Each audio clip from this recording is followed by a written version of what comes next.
بہت سی اولادوں کو، بہت سی بیٹیوں کو، بیٹوں کو اپنے ہاتھوں سے والدین نے قتل کیا۔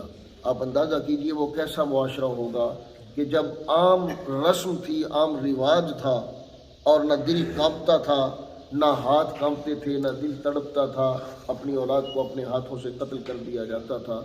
تو اللہ عز الجلال نے ان لوگوں کے بارے میں فرمایا کہ قد خسر، وہ لوگ خسارے میں چلے گئے۔ اور خسارہ اس کا معنی عام طور پہ ہم کرتے ہیں نقصان کرنا، جبکہ نقصان کا معنی ہوتا ہے کمی ہونا۔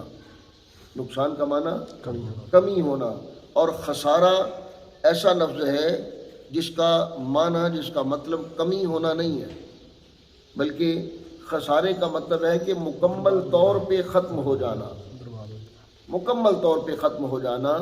کمی کا مطلب یہ ہے کہ کچھ نہ کچھ پاس بچا ہے، کچھ نہ کچھ پاس بچا ہے۔ اس کی مثال یوں سمجھ لیں کہ اگر ایک بندے نے کوئی 1,00,000 روپیہ کاروبار میں لگایا، اور 1 سال کے بعد یا 6 ماہ کے بعد اس نے جب ساری جمع تفریق کی تو اس کے پاس وہ 10,000 روپیہ بچا، باقی سارے پیسے ختم ہو گئے، نقصان ہو گیا، ڈوب گئے۔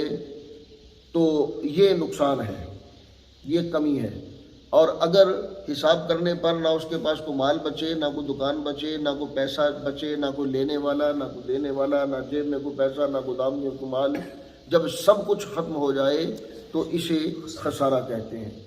تو اللہ عز الجلال نے ان لوگوں کے بارے میں فرمایا کہ یہ لوگ خسارے میں ہیں جنہوں نے اپنی اولادوں کو اپنی حماقتوں کی وجہ سے، تکبر کی وجہ سے، بغیر علم کے، بغیر جانے قتل کر دیا۔